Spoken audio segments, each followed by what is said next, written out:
let's talk about the definitions of liberty. Liberty has been defined by various political thinkers in different ways. So firstly, to talk about R.N. Gilchrist, he says liberty is freedom from restraints, freedom to do one pleases for the unrestrained enjoyment of natural rights. So what Gilchrist says, he says it is a freedom from restraints. Whatever the limitations are there should not be any limitations. Without having any limitations, a person is free to enjoy without any restraints. Okay, what he enjoys is natural rights, the rights which are given by the nature, okay, which are enjoyed by the human being. Okay, so this is called liberty according to Gilchrist. He says freedom from restrictions, freedom to do as one pleases for the unrestrained enjoyment of natural rights. So without any restrictions, if a person is able to enjoy his natural rights, that itself is a liberty. Okay, according to Gilchrist. Secondly, J.R. Seeley, he says liberty is the opposite of over-government. That means the government should not involve in the activities of the individual. So whenever an individual is exercising his liberty, the government should not involve. There should not be too much of involvement of the government. Okay, that itself he is calling it as a liberty. Then moving to the third one, F.A. Hayek. According to him, absence of coercion is a liberty. Liberty is, according to him, is absence of coercion. That means there should not be any limitations in the exercise of liberty. As far as individuals are concerned, there should not be any restraints. Okay, it should not be forcefully restricted by the government or any other agency. A person must be left free. Fourthly, if we talk about fourth definition, that is T.H. Green. T.H. Green says liberty is not only the absence of restraints, it is the positive power of doing or enjoying the things worth doing and enjoying. That means he says liberty not only talks about the absence of restraints, that means it not only talks about without having any limitations, it is a positive power. It is some kind of power which helps an individual, okay, to do the thing as he likes. In the last class, we were discussing about liberty, meaning, definition, and characteristic features of liberty. In today's class, we will talk about the various types of liberty. Okay, so liberty, as we told, it is free from restrictions. For this liberty, we have seen many wars which happened throughout the world. So many modern philosophers have dedicated their time to promote the liberty. Especially French revolutionists have given more importance to the liberty when they declared the rights in the year 1789. Okay, so keeping all these things in view, liberty can be classified into various types. First one is natural liberty. Second, civil liberty. Third, political liberty. Fourth, economic liberty. And fifth one is national liberty. Okay, so మనము last class లో స్వేచ్ఛకు సంబంధించినటువంటి అంశాలను చర్చించుకున్నాం. స్వేచ్ఛ యొక్క అర్థం, నిర్వచనాలు మరియు అలానే స్వేచ్ఛకు ఉన్నటువంటి ముఖ్యమైనటువంటి లక్షణాలు, వీటన్నిటి గురించి కూడా మనము చర్చించుకోవడం జరిగింది. ఈ రోజు క్లాస్ లో స్వేచ్ఛ రకాల గురించి తెలుసుకుందాం. ఓకే, సో స్వేచ్ఛ యొక్క నిర్వచనాలు, లక్షణాలను పరిశీలించినప్పుడు స్వేచ్ఛ అనేది అనేక రకాలుగా ఉంటుందని చెప్పుకోవచ్చు. వాటిలో సహజ స్వేచ్ఛ, పౌర స్వేచ్ఛ, రాజకీయ స్వేచ్ఛ, ఆర్థిక స్వేచ్ఛ మరియు జాతీయ స్వేచ్ఛ. సో వీటి గురించి ఒకదాని తర్వాత ఒకటి మనము తెలుసుకుందాం. First one is natural liberty. Natural liberty denotes without any restrictions or social customs. Whenever an individual is free from restrictions and as well as social customs, so that we call it as natural liberty. So natural liberty can be found before the origin of the state and society. Men have enjoyed this kind of liberty prior to the state and society, existence of state and society. So in natural liberty, there won't be any kind of authority to regulate the liberty of an individual. That means there won't be any kind of restrictions that will be imposed on the individual. That means it is synonymous to the injustice and anarchy. So whenever there is no restrictions, whenever individuals behave as they feel like, then it may lead to anarchy, or sometimes it may also lead to the injustice in the society. So that's why we are calling it as, it is nothing but it is the meaning for injustice and anarchy. So simply we can say natural liberty denies or negates the liberty of an individual. Whenever people have the natural liberty, everyone may not be able to attain this kind of natural liberty. So therefore, this is in nowadays is not existing in the state. Okay, in present day world, we cannot find the natural liberty. So according to Roman philosophers, in the beginning, they have supported this natural liberty. Okay, and coming to the 15th, 16th and 17th centuries, social contractualists, they said natural liberty existed only prior to the existence of state and society. Okay, before the state has existed, natural liberty was there. As the people realized that natural liberty is not helping them, things are getting worse, they formed some institution called state. Okay, when the state came into existence, state started to regularize, or it has started to regulate the liberty so that each and every individual can enjoy equally. Okay, so that's why it is not found in the present day society. It has become a thing of the past. Only it has existed in the past. In the present day society, we cannot find it. Okay, so మనము సహజ స్వేచ్ఛ గురించి చెప్పుకోవాలి అంటే, సహజ స్వేచ్ఛ అనేది మానవులు ప్రాకృతిక వ్యవస్థలో అనుభవించిన దాన్నే సహజ స్వేచ్ఛగా మనం చెప్పుకోవడం అనేది జరిగింది. సహజ స్వేచ్ఛ ఏం చెప్తుంది అంటే, ఎటువంటి నిర్బంధాలు, ఎటువంటి అడ్డంకులు లేకుండా, సామాజిక పరమైనటువంటి ఆచారాలతో సంబంధం లేకుండా వ్యక్తులు అనుభవించినటువంటి స్వేచ్ఛనే సహజ స్వేచ్ఛగా వర్ణించడం అనేది జరిగింది. సహజ స్వేచ్ఛ అనేది అనేకమైనటువంటి అనాచారాలకి దారితీస్తుందని చెప్పుకోవచ్చు. ఎందుకంటే ఎవరిష్టం వచ్చినట్టు వాళ్ళు ప్రవర్తించినట్టయితే అక్కడ కొందరికి అన్యాయం జరిగేటువంటి ప్రమాదం కూడా ఉంటుంది. అది ఎవరికి కూడా ఉపయోగకరంగా ఉండదు. కాబట్టి అందుకనే దీన్ని అన్యాయానికి మరియు అరాచకానికి ఒక అర్థంగా మనము చెప్పుకోవచ్చు. ఓకే, సహజ స్వేచ్ఛ ఉన్నట్టయితే ఓన్లీ కొందరికి మాత్రమే లాభం జరిగేటువంటి అవకాశం ఉంటుంది. ఎందుకంటే వ్యక్తులకి ఎటువంటి ఆంక్షలు అనేవి ఉండవు, ఎటువంటి అడ్డంకులు అనేవి ఉండవు స్వేచ్ఛను అనుభవించేటువంటి విషయంలో. ఓకే, సో అందుకనే ఇది అరాచకానికి, అన్యాయానికి దారితీస్తుందని భావించినటువంటి ప్రజలు రాజ్యం అనే వ్యవస్థను ఏర్పాటు చేసుకోవడం అనేది జరిగింది. ఓకే, సో మొట్టమొదటిగా ఈ యొక్క సహజ స్వేచ్ఛను బాగా సానుకూలంగా స్పందించినటువంటి వ్యక్తులు ఎవరు అంటే రోమన్ తత్వవేత్తలు. వీళ్ళు మొట్టమొదటిగా దీన్ని సమర్థించడం అనేది జరిగింది. తర్వాత కాలంలో వ్యక్తులు సహజ స్వేచ్ఛ వల్ల దుర్భర పరిస్థితులు నెలకొంటున్నాయన్న విషయాన్ని గమనించి రాజ్యం అనే వ్యవస్థని ఏర్పాటు చేసుకున్నారని సామాజిక వడంబడిక సిద్ధాంతకర్తలు పేర్కొనడం జరిగింది. సో సామాజిక సిద్ధాంతకర్తలు 16 మరియు 17వ శతాబ్దంలో ఈ సహజ స్వేచ్ఛ గురించి చెప్తూ, సహజ స్వేచ్ఛ అనేది మానవుడు ప్రాకృతిక వ్యవస్థలో మాత్రమే అనుభవించినటువంటి స్వేచ్ఛగా వాళ్ళు వర్ణించడం అనేది జరిగింది.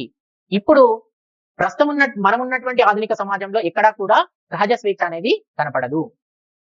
ఇప్పుడు రాజ్యం అనేది ఏర్పడింది కాబట్టి రాజ్యమే అధికారాన్ని ఉపయోగించి వ్యక్తులకు ఉన్నటువంటి స్వేచ్ఛని క్రమబద్ధీకరించడం అనేది జరుగుతుంది.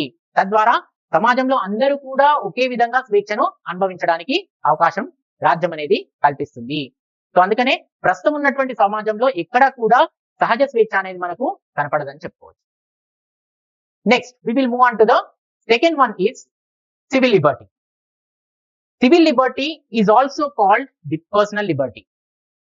This civil liberty can be enjoyed by the individual within the legal framework of the state. That means according to the laws or according to the rules and regulations which are laid down by the state have to be followed by the individual. This is, in other sense, is quite opposite to the natural liberty. Natural liberty, there was no any restriction. But here, when you have the civil liberty have to be exercised by the individual within the legal framework, according to the rules and regulations, according to the law, which is laid down by the state. Only one can enjoy the civil liberty. That's why it is the opposite to the natural liberty. So civil liberty, according to Barker, he says civil liberty can be told in three ways. One, he says physical liberty, in which it indicates the freedom of movement. Each and every person have the right to move freely anywhere. This he calls physical liberty. It is nothing but freedom of movement. Secondly, he talks about intellectual liberty, which implies the freedom of expression, thought, and belief. Okay, that means each and every person have the liberty to express his thoughts freely. Okay. Thirdly, he also talks about practical liberty. Practical liberty is nothing but which we enjoy in day-to-day life, the choice of an individual in the day-to-day life. So whatever the liberty that we exercise or enjoy within the in a day-to-day life, that he calls it as practical liberty. So all these civil liberties are recognized and given to the individuals in the form of rights. So they are more valuable. Okay. So civil liberty helps each and every individual to enjoy happy, honorable, and civilized life. So to have a better life, to have a happy and peaceful life, civil liberty is necessary. This civil liberty is guaranteed by the state in the form of rights. It is manifested in the form of rights. So what kind of rights? For example, you take right to life, okay, right to property, right to religious freedom, right to freedom of speech and expression, right to assemble peacefully, okay, right to settle anywhere, right to have residence. So these are the several rights through which the state guarantees civil liberties to each and every individual. So that's why we are calling them as more valuable. Why they are valuable? Because these are recognized by the state and given to the individuals. All the individuals who are residing in the state will get the chance to enjoy civil liberty without any discrimination. While providing civil liberty, the state won't discriminate between the individuals. So this kind of civil liberty can be safeguarded with the help of rule of law, democratic rule, fundamental rights, independent judiciary. So these are certain mechanisms by which the state can safeguard the liberty of an individual. So this is about the civil liberty. పౌర స్వేచ్ఛ విషయానికి వచ్చినప్పుడు పౌర స్వేచ్ఛను వ్యక్తిగత స్వేచ్ఛగా కూడా మనం చెప్పుకోవచ్చు. పౌర స్వేచ్ఛ అనేది రాజ్య పరిధికి లోబడి ఒక వ్యక్తి అనుభవించేటువంటి స్వేచ్ఛనే పౌర స్వేచ్ఛగా మనం చెప్పుకోవచ్చు. అంటే రాజ్యం రూపొందించేటువంటి చట్టాలు ఏవైతే ఉంటాయో ఆ చట్టాలకు లోబడి మాత్రమే పౌర స్వేచ్ఛ అనేది వ్యక్తులకి కల్పించడం జరుగుతుంది. ఆ చట్టాలకు లోబడి మాత్రమే ఆ స్వేచ్ఛను మనము అనుభవించాల్సినటువంటి అవసరం ఉంటుంది. ఇది సహజ స్వేచ్ఛకు పూర్తిగా వ్యతిరేకమైనటువంటిదిగా మనం చెప్పుకోవచ్చు. బార్కర్ అనే అతను పౌర స్వేచ్ఛలను 3 విధాలుగా చెప్పడం అనేది జరిగింది. మొట్టమొదటిది అతను చెప్పినటువంటి విషయం ఏంటిది అంటే, స్వేచ్ఛ అనేది మనకి భౌతికమైనటువంటి స్వేచ్ఛగా అతను చెప్పడం జరిగింది. అంటే ఎవరైనా ఎప్పుడైనా సంచరించేటువంటి అవకాశాన్ని ఇటువంటి స్వేచ్ఛ కల్పిస్తుందని చెప్పుకోవచ్చు. ఇది భౌతిక స్వేచ్ఛ. రెండోది వచ్చేసేసి మనకి మేధోపరమైనటువంటి స్వేచ్ఛ. మేధోపరమైనటువంటి స్వేచ్ఛ ద్వారా ఒక వ్యక్తి తాను అనుకున్నటువంటి అభిప్రాయాలను వ్యక్తం చేయడం కావచ్చు, ఆలోచన కావచ్చు, తర్వాత నమ్మకం, ఇటువంటి వాటినన్నింటినీ కూడా కలిగి ఉండేందుకు అవకాశం ఉంటుందని అతను చెప్పడం జరిగింది. ఓకే. మూడో అంశం వచ్చేసరికి అతను చెప్పిన దాంట్లో అనుభవపూర్వకమైనటువంటి స్వేచ్ఛ. అంటే ఏదైతే స్వేచ్ఛను మనము దైనందిన జీవితంలో అనుభవిస్తూ ఉంటామో దాన్నే అనుభవపూర్వమైనటువంటి స్వేచ్ఛగా అతను చెప్పడం జరిగింది. అంటే రోజువారీ జీవితంలో ఏదైతే స్వేచ్ఛను మనం అనుభవిస్తూ ఉంటామో దాన్నే మూడో అంశంగా బార్కర్ అనే అతను తెలియపరచడం జరిగింది. పౌర స్వేచ్ఛ అనేది ఏం చేస్తుంది?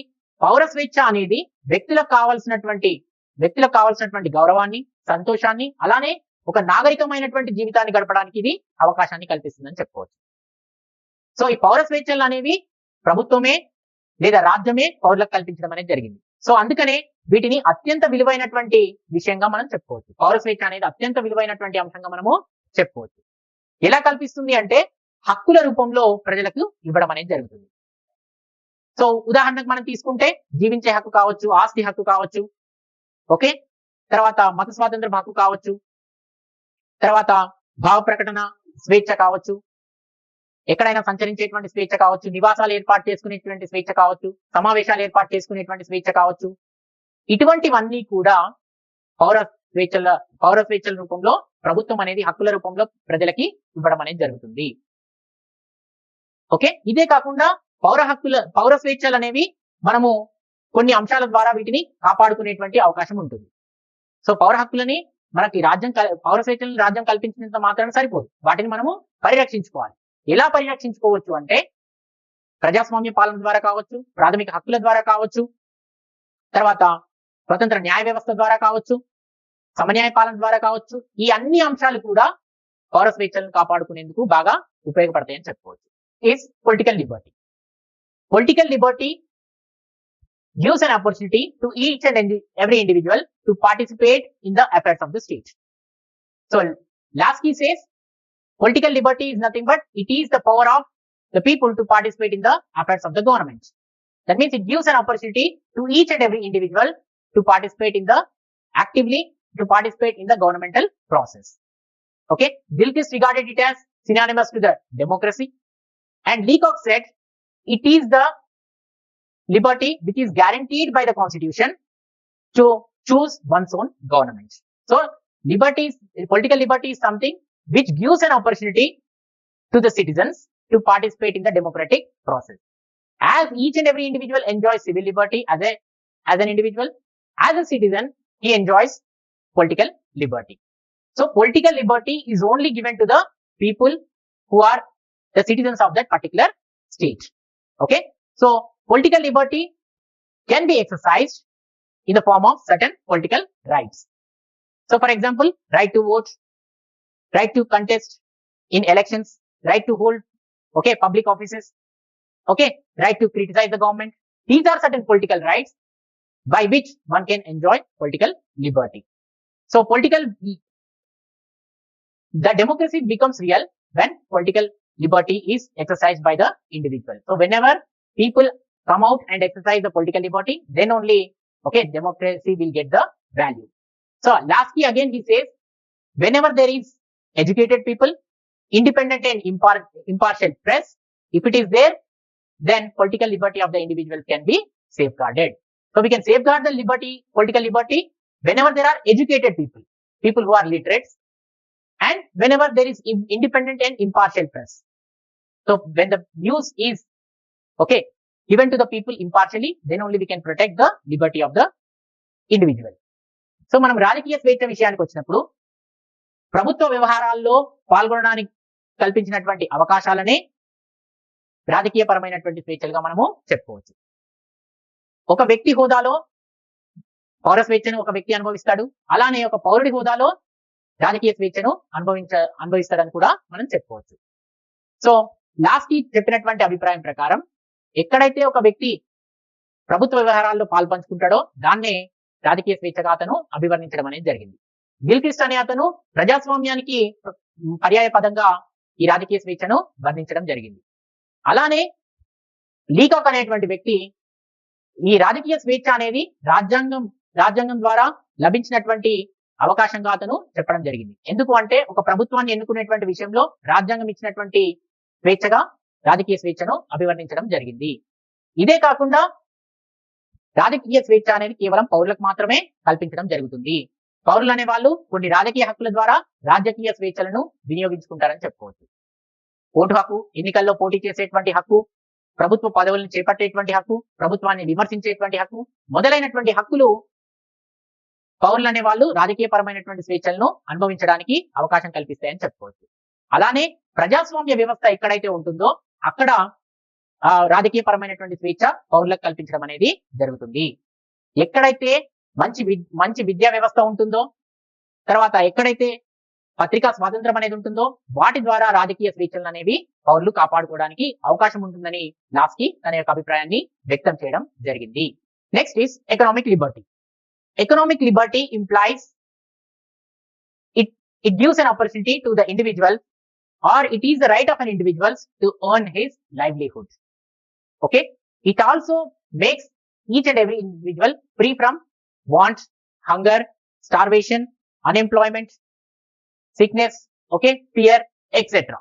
Okay, to come out of this, each and every individual must and should have economic liberty. Through economic liberty, a man can earn his livelihood. Whatever he wants, he can earn through economic liberty. Without economic liberty, democracy becomes meaningless. There is no meaning for the democracy if they don't give economic liberty. So economic liberty can be secured by following certain measures. So if we follow certain measures, the economic liberty can be guaranteed to the citizens. Okay. Firstly, adequate wages. Minimum wages should be provided to the workers. Secondly, there should be guarantee to the employment. Right to work should be guaranteed to the individuals. Thirdly, workers should be protected from sickness, unemployment, okay, and any other, okay, conditions. Fourthly, adequate leisure should be provided to the workers. And fifthly, equal representation should be provided to the workers in the management of industry. So when we take all these measures, then economic liberty is possible. That means we should give proper wages. We should guarantee the right to work. Okay. And they should be protected from unemployment and sickness. They should be provided with adequate leisure, and also they should be made as representatives in the management of industries. So economic liberty is something which helps each and every individual in contracts and forming associations in economic matters. So anyone can establish the associations which are related to the economic matters. So that's why economic liberty is a necessary condition for each and every individual. So political liberty cannot be enjoyed by a person without economic liberty, because people who are in hunger, people who are in poverty, they may not be able to exercise their political rights properly.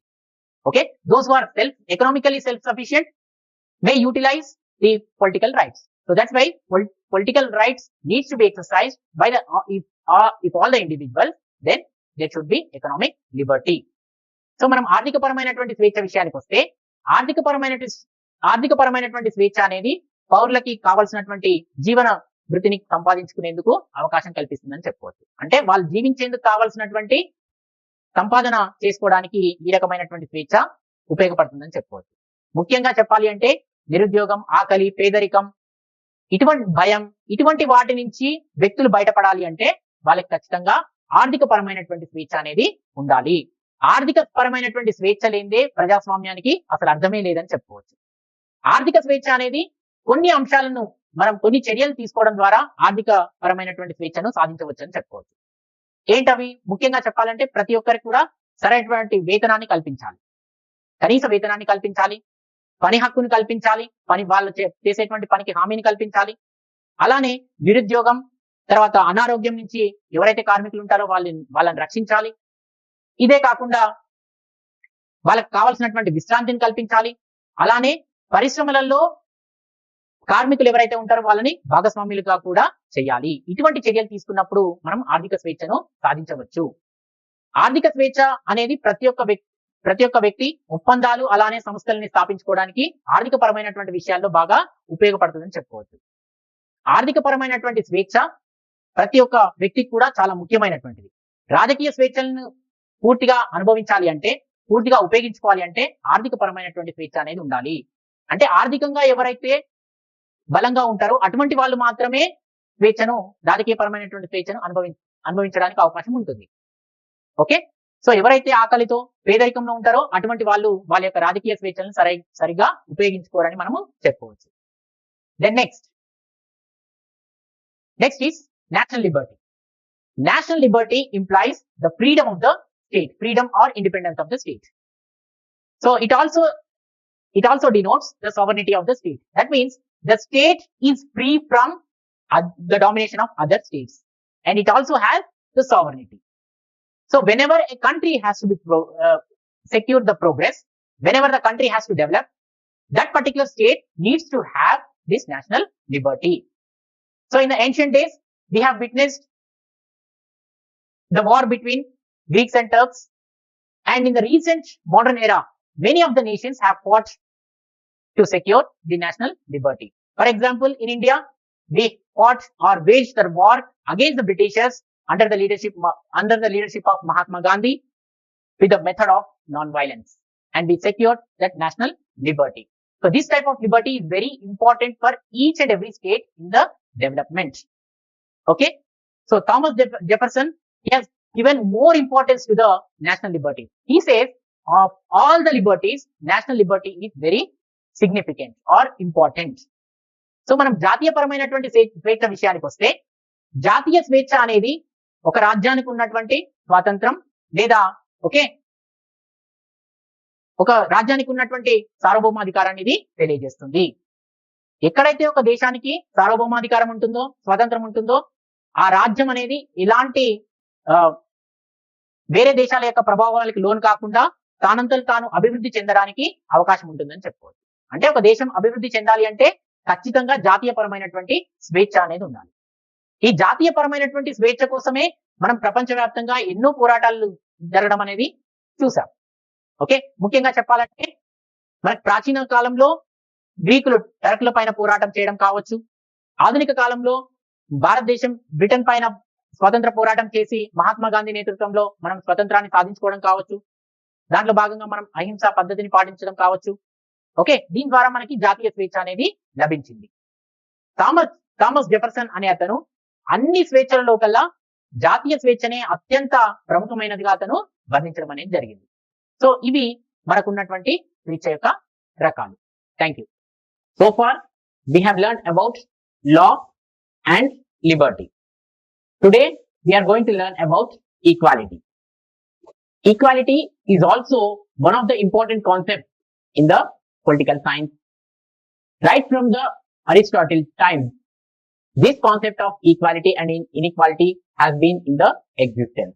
So right from the ancient days, the concept of inequality and equality was studied in the political theory. As a part of political theory, this has been studied. According to Aristotle, he says revolutions have come because of the lack of equality. Okay, he is of the view that one of the important causes of revolution is equality. So that's why in 17th and 18th centuries, by the time of 18th centuries, many have felt that there were natural inequalities were existing because of the nature itself. Okay, all these inequalities have come because of the nature itself. Due to nature has created these inequalities among the human beings. Many felt that this natural hierarchy is being created by the nature. But after the 17th century, when social contractualists John Locke, Rousseau and Thomas Hobbes, they propounded a theory called social contract theory. When this theory came into effect, when this theory was formulated, they talked about natural law, concept of natural law, natural equality, natural rights to the human beings. So since then, equality has become one of the important concepts which have influenced the modern world, and for which the entire world have waged movements and revolutions to secure this equality. Okay, so మనకి గత కొన్ని క్లాసులుగా మనము రాజనీతి భావనల గురించి తెలుసుకుంటున్నాం. ఇది 4వ చాప్టర్ లో రాజనీతి భావనలకు సంబంధించి మనం ఇప్పటి వరకు శాసనం మరియు స్వేచ్ఛ గురించి తెలుసుకున్నాం. ఈ రోజు క్లాస్ లో మనం ఏం తెలుసుకుంటామంటే సమానత్వం గురించి తెలుసుకుంటాం.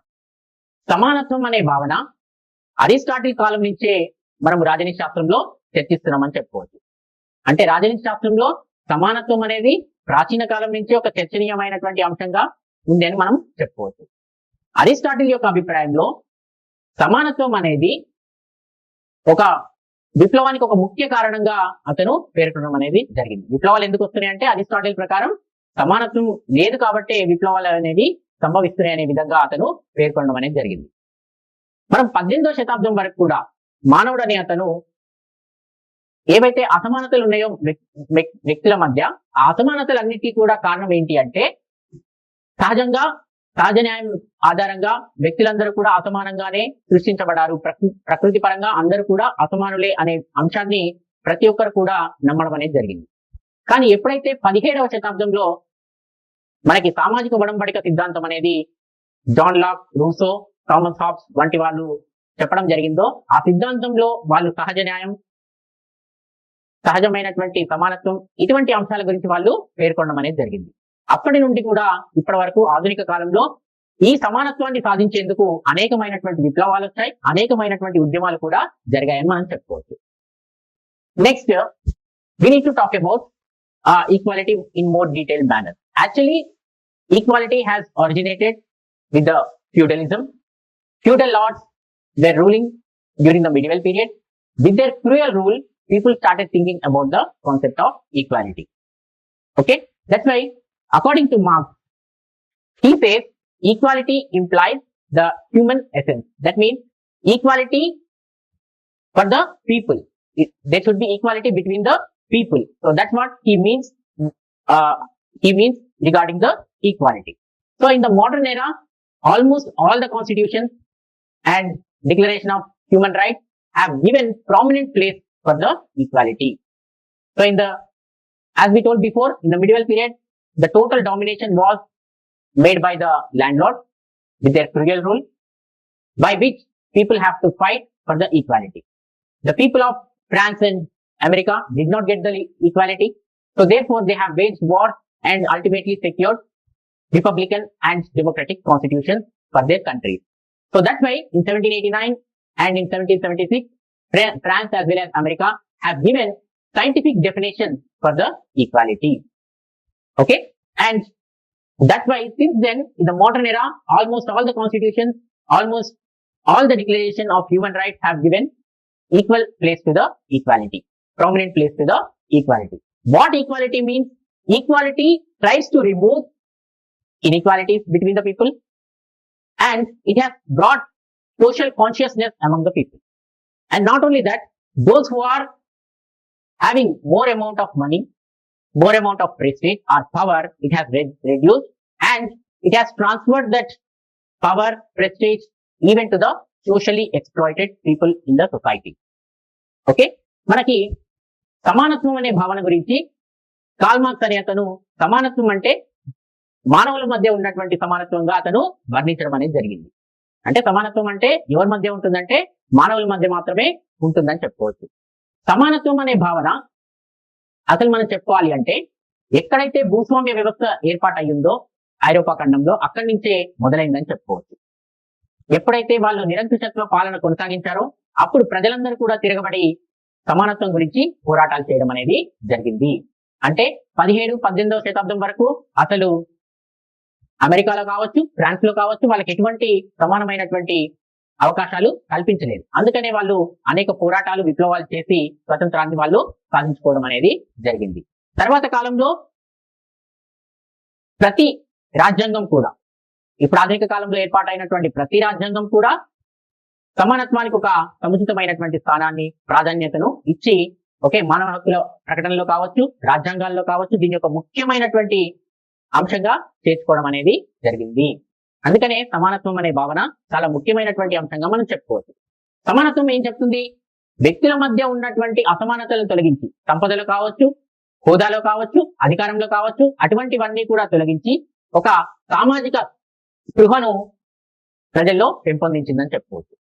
ఇదే విధంగా ఎవరు కూడా ఎక్కువ సంపద సంపాదించుకోకుండా దాని యొక్క ఫలితాలు అనేవి ప్రతి ఒక్కరికి కూడా చెందే విధంగా, ఎవరైతే ముఖ్యంగా వెనుకబడిపోయి ఉన్నారో అటువంటి వ్యక్తులకి చెందే విధంగా ఇది కృషి చేసిందని చెప్పుకోవచ్చు. అందుకనే సమానత్వం అనే భావన చాలా ముఖ్యమైనటువంటి అంశంగా మనము చెప్పుకోవచ్చు. We will learn about various types of equality. After learning about the concept of equality, now we can say there are different types of equalities that are existing. So will try and understand one by one. So మనము last class లో సమానత్వం గురించి తెలుసుకున్నాం, సమానత్వం యొక్క అర్థం, అలానే సమానత్వంకు ఉన్నటువంటి వివిధ లక్షణాల గురించి చెప్పుకోవడం అనేది జరిగింది. సమానత్వం ఈ రోజు క్లాస్ లో సమానత్వం యొక్క రకాల గురించి తెలుసుకుంటాం. సమానత్వం గురించి తెలుసుకున్న తర్వాత సమానత్వం అనే భావనకు కొన్ని రకాలు ఉంటాయని కూడా మనము చెప్పుకోవచ్చు. సో వాటిలో ఒకదాని తర్వాత ఒకటి తెలుసుకుంటాం. Firstly we will talk about natural equality. Natural equality implies the freedom from social customs and traditions. Okay, according to this, every individual has got freedom to enjoy equality without any restrictions. So as we told before, natural equality means it says without any restrictions, men are free to avail the equality.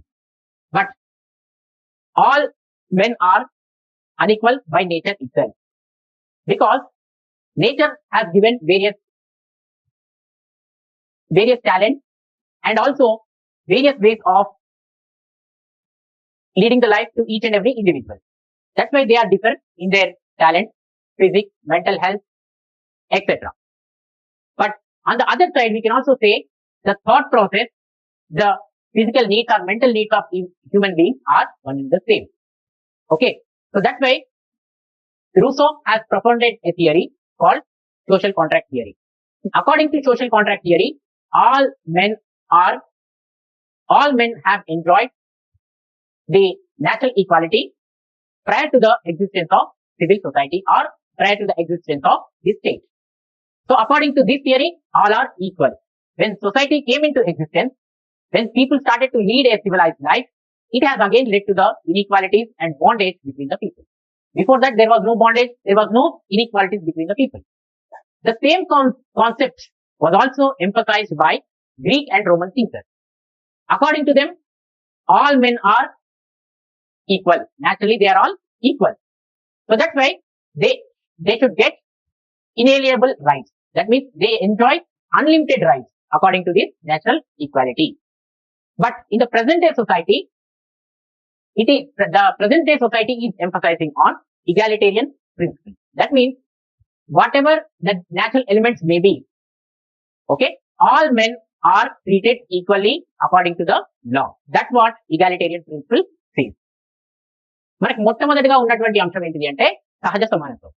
సహజ సమానత్వం ఏం సూచిస్తుంది అంటే ఎటువంటి సాంఘిక కట్టుబాట్లు లేకుండా స్వతంత్రంగా ఉండడాన్ని ఇది సూచిస్తుంది. అంటే సహజ సమానత్వం ప్రకారం ప్రతి ఒక్కరికి కూడా కావలసినటువంటి స్వతంత్రాలు అనేవి కల్పించడం అనేది జరిగింది. ఎటువంటి నిబంధనలు అనేవి కూడా ఉండవు.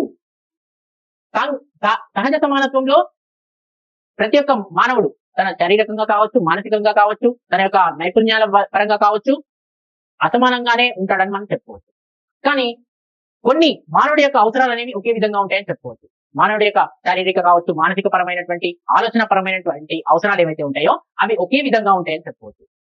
ఓకే, సో అందుకనే రూసో, హాబ్స్, జాన్ లాక్ ఇటువంటి వాళ్ళు సామాజిక ఒడంబడిక సిద్ధాంతాన్ని రూపొందించడం జరిగింది.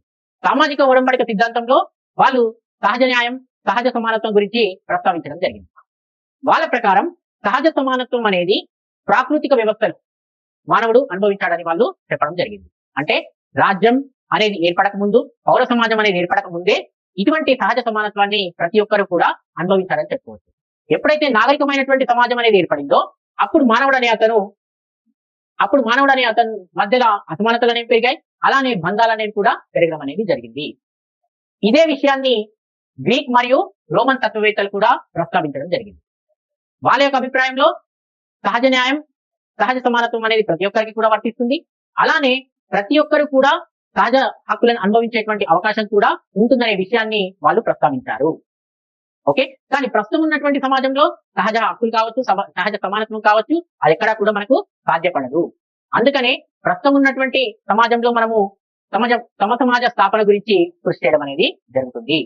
సమాజ స్థాపన సూత్రం అనేది ఇప్పుడు మనము అమలు చేసుకుంటున్నాం. సమాజ స్థాపన అంటే సహజ న్యాయ సూత్రాలతో సంబంధం లేకుండా ప్రతి ఒక్కరిని కూడా చట్టం అనేది సమానంగా చూస్తుందనేది దీని యొక్క అర్థం. సహజంగా ప్రకృతి పరంగా వ్యక్తుల యొక్క పరిస్థితులు ఎలా ఉన్నా కూడా చట్టం అనేది వాళ్ళకి ఒకే విధంగా వర్తిస్తుందని ఈ యొక్క అంశం అనేది మనకి తెలియజేస్తుంది. Next, we will talk about the civil and legal equality. Civil and legal equality implies the availability of civil rights without any discrimination. That means civil rights are available to all the individuals who are residing within the society. Okay, without any discrimination like caste, creed, color, place of birth, gender, etc. So whenever these rights are given equally to the people, there exists the civil and legal equality. It also says that there should be enough freedom for the people to express their social status, religious beliefs, as well as the political views. It gives considerable opportunities to the people to enjoy these kind of freedoms in the society. And it also says all are equal before law. That means all the laws which are made within the state apply equally to each and every individual. Okay, so that's why with the emergence of democratic states, this type of civil and legal equality is present in the democratic countries. Okay, మనకి పౌర మరియు చట్టబద్ధమైనటువంటి సమానత్వం గురించి చెప్పుకోవాలి.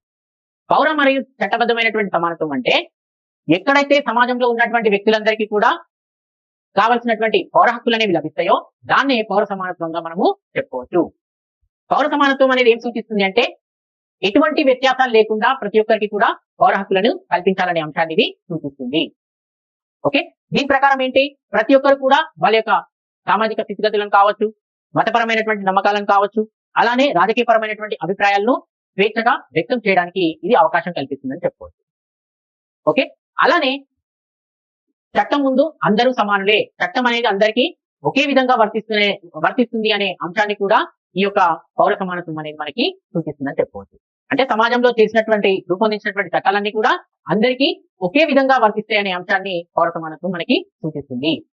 అయితే ఈ పౌర సమానత్వం అనేది ఎక్కడైతే ప్రజాస్వామ్య దేశాలు ఉన్నాయో అక్కడ ప్రజలకు మాత్రమే లభిస్తుంది అని చెప్పుకోవచ్చు. ఓకే, ప్రజాస్వామ్య దేశాలు ఎక్కడైతే ఉంటాయో, ప్రజాస్వామ్యం ఎక్కడైతే ఉంటుందో, ప్రజాస్వామ్య వ్యవస్థ ఎక్కడైతే ప్రారంభమైందో అక్కడి నుండి కూడా ఈ యొక్క పౌర సమానత్వం అనేది ప్రతి ఒక్కరికి కూడా కల్పించడం అనేది జరుగుతుంది. Next, thirdly, we will talk about the political equality. Political equality guarantees the citizens to participate in the political process, and not only that, to participate in the various offices in the government. Okay, that means it provides an opportunity for the people to participate in the governmental process with the help of political rights. So what are these political rights? Political rights are right to vote, right to hold public offices, right to criticize, and right to contest in elections. So these etc. These are certain political rights by which each and every citizen within that country can enjoy political equality. But if we observe that from various times, that means since many centuries, the political right was denied to many people. It was only confined to only some people. Like for example, landlords, educated people, and the people who pay taxes. They are only the persons who are entitled to vote. With the emergence of democracy in the 17th and 18th centuries also, women were also denied the voting right. Only in the 20th century, women were given an opportunity to participate in the democratic process. Okay, previously, since many centuries, the voting right was restricted. All the political rights were restricted only for few people. Many people were denied of these rights. Even after the democracy got emerged in the 17th and 18th centuries, women were not given the opportunity to participate in the political process. So, to make democracy a successful one, okay, we need political equality. With the help of political equality implies the democracy and also universal suffrage. That means, with the help of political equality in the democratic system, the citizens can enjoy the right to vote, universal suffrage. So, మనము మూడో అంశం విషయానికి వచ్చినప్పుడు రాజకీయపరమైనటువంటి సమానత్వం గురించి చెప్పుకోవాలి. రాజకీయపరమైనటువంటి సమానత్వం అనేది ప్రతి ఒక్కరు కూడా రాజకీయపరమైనటువంటి వ్యవహారాల్లో పాల్గొనేందుకు ఇది అవకాశం కల్పిస్తుంది.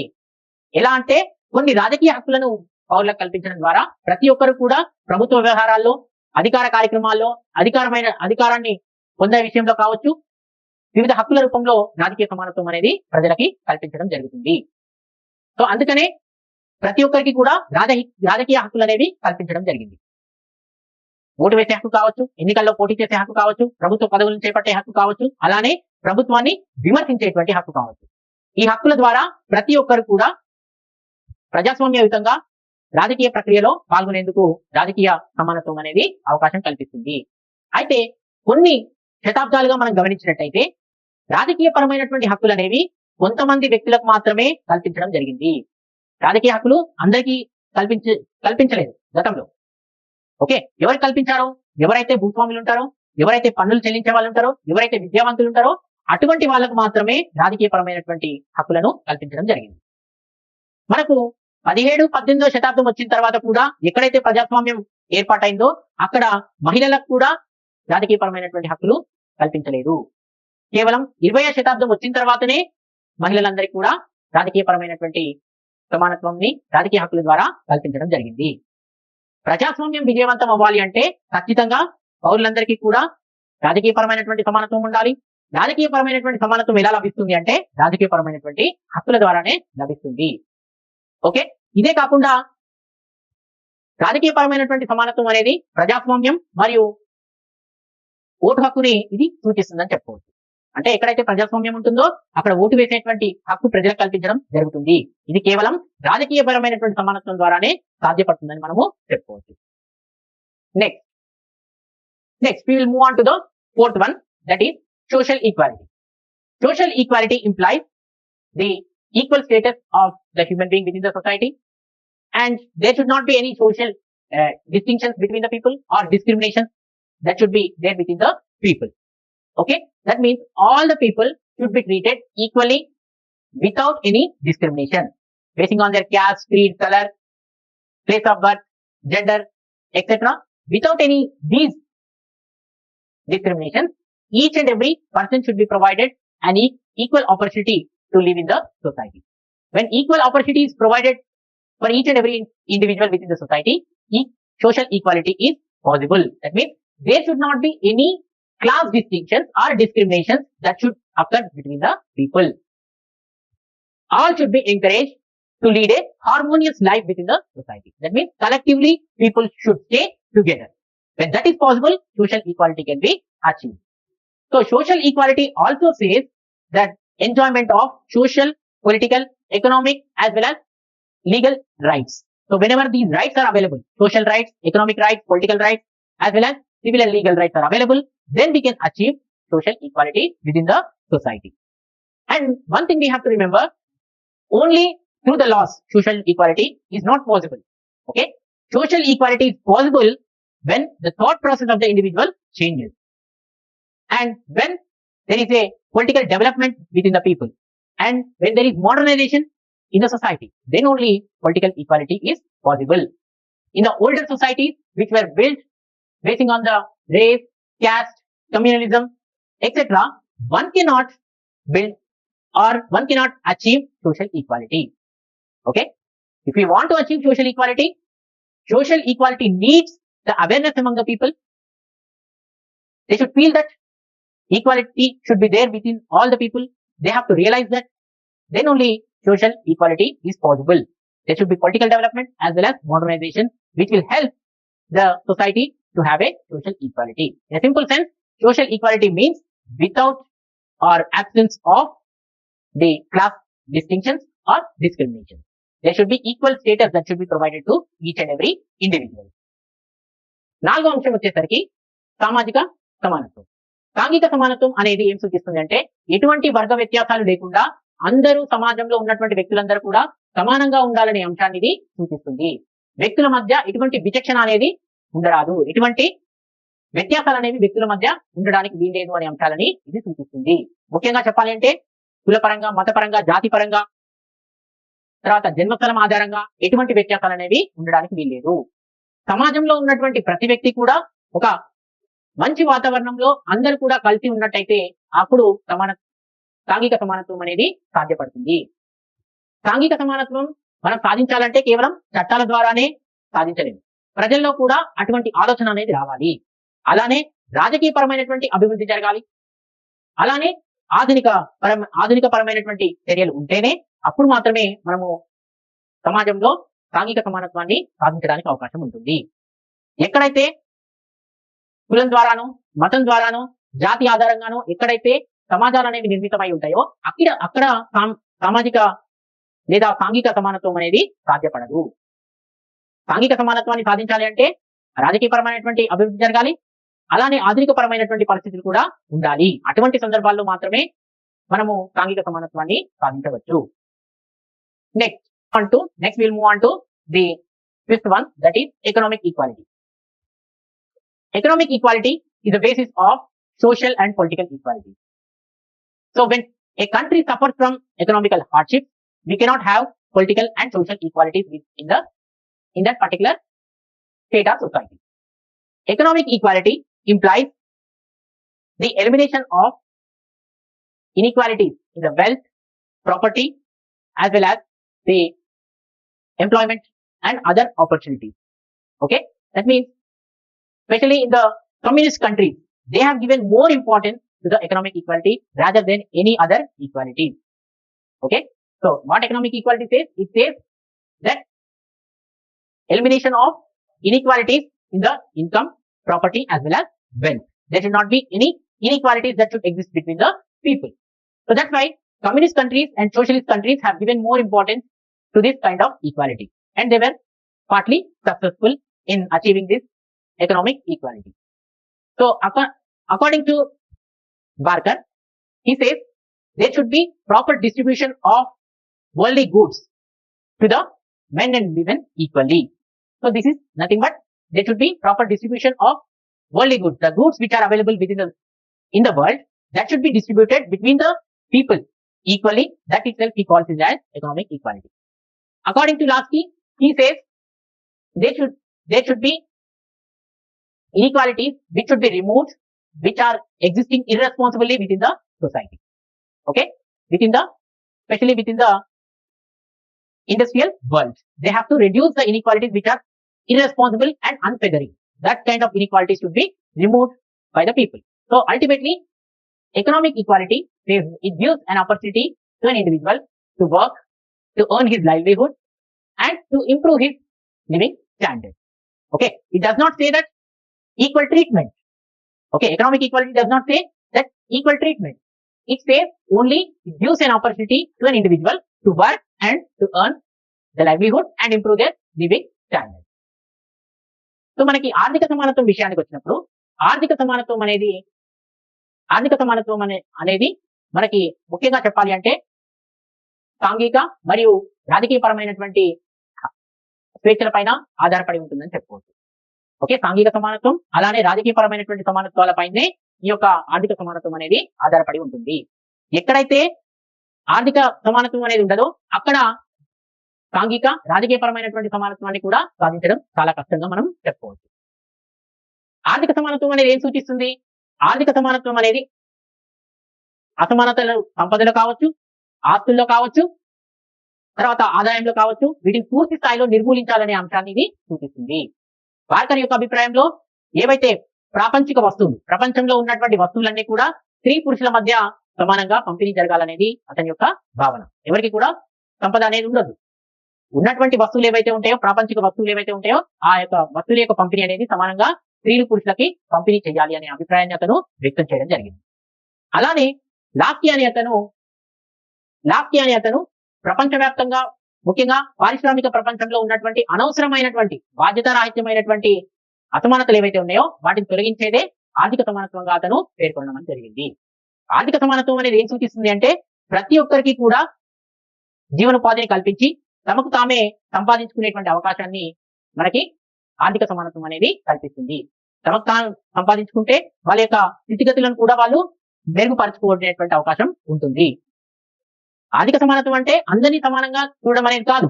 ఆర్థిక సమానత్వం అనేది ఏం సూచిస్తుంది అంటే ఖచ్చితంగా ప్రతి ఒక్కరు కూడా తమకు కావాల్సినటువంటి జీవనోపాధిని సంపాదించుకోవడానికి ఇది ఒక అవకాశాన్ని కల్పిస్తుందని చెప్పుకోవచ్చు. Equality. The sixth one is international equality. International equality implies that all states are equal on the not only basing on the military, economic, as well as other conditions. All the states will be treated equally without any differences. Okay, it might be geographical, it might be economical, or it might be military. Okay, it doesn't matter. All the states are equal, are treated equally. Okay, the same has been emphasized by the UN Charter. It has given equal dignity and respect to all the states. Okay, according to this, each and every state have to solve their disputes by respecting the sovereignty of each and every state. Okay, so that's why this is one of the traits of humanism. We can say international equality is one of the traits of humanism. Okay, this is one of the important features of human beings. Okay, so that's why it implies that international equality implies that without having any differences based on geographical, economical, and as well as military composition, all the states are given equal importance. Okay, మనకు అంతర్జాతీయ సమానత్వం విషయానికి వస్తే అంతర్జాతీయ సమానత్వం ఏం సూచిస్తుంది అంటే ప్రతి ఒక్క రాజ్యం కూడా వాళ్ళ యొక్క భౌగోళిక పరిస్థితులు కావచ్చు, ఆర్థిక పరిస్థితులు కావచ్చు, సైనిక పరమైనటువంటి పరిస్థితులతో సంబంధం లేకుండా ప్రతి ఒక్క దేశం కూడా సమానంగా చూడబడుతుంది అనే అంశాన్ని ఇది సూచిస్తుంది. ఇదే అంశాన్ని మనకి ఐక్యరాజ్య సమితి తన చార్టర్ లో కూడా పేర్కొనడం అనేది జరిగింది. దాని ద్వారా ప్రతి ఒక్క దేశానికి సరైనటువంటి హోదా, గౌరవాన్ని ఈ యొక్క ఐక్యరాజ్య సమితి అనేది ప్రసాదించిందని చెప్పవచ్చు. దీని ప్రకారం ప్రతి ఒక్క దేశం కూడా పరస్పరంగా తమ సార్వభౌమాధికారాలను గౌరవించుకుంటూ వారి మధ్య ఉన్నటువంటి వివాదాలను పరిష్కరించుకోవాలనేది సూచిస్తుంది. ఓకే, ఇది మానవ జాతికి ఉన్నటువంటి ఒక ప్రత్యేక లక్షణంగా మనము చెప్పుకోవచ్చు. ఓకే, సో ఇవి మనకి ఈక్వాలిటీకి సంబంధించి, సమానత్వానికి సంబంధించినటువంటి వివిధ రకాలు. ఓకే, ఈ క్వశ్చన్ రకాలు ఒక 3 నేర్చుకుంటే సరిపోతుంది, ఎందుకంటే 5 మార్క్స్ అడిగే అవకాశం ఉంటుంది కాబట్టి. All of you try and learn at least 3 points in the types of equality. Okay, thank you.